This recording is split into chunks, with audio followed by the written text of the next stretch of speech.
شهر رمضان الذي أنزل فيه القرآن هدى للناس وبينات من الهدى والفرقان.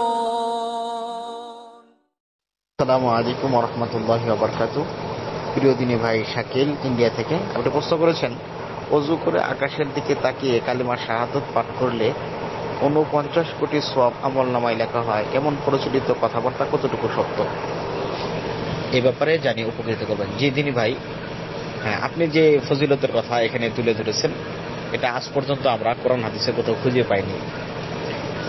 এক্ষেত্রে আপনাকে একটা সূত্র জানিয়ে দিতে চাই যে যেখানে সংখ্যা উল্লেখ করে সওয়াবের কথা রয়েছে, এটা শুধুমাত্র বাজারে ঢোকার ক্ষেত্রে যে দোয়াটা, এই দোয়াটার ক্ষেত্রে এই সংখ্যা উল্লেখ করে সওয়াব আসছে, যে সেখানে লাখ লাখ সওয়াবের কথাটা আসছে।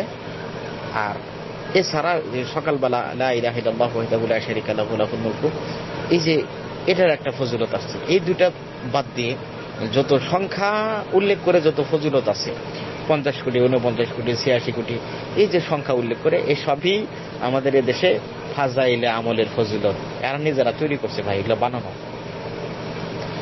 এরপরও যদি আপনি কোথাও এই 49 কোটিটা পেয়ে থাকেন, আপনারা যদি আমাদেরকে তথ্যটা দেন যে ভাই অমুক জায়গায় পেয়েছি, তাহলে আমরা সেখান থেকে খুঁজে হয়তো সেটা তাহকিক বের করার চেষ্টা করব।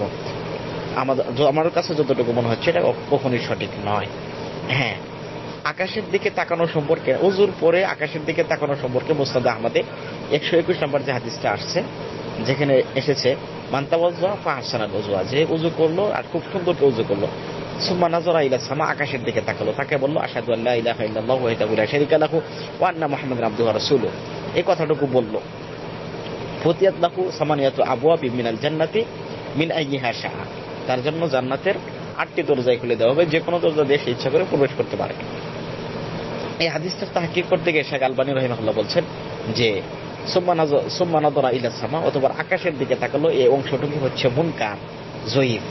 তাহলে আকাশের দিকে তাকানো এই কথাটুকুই সহিহ না।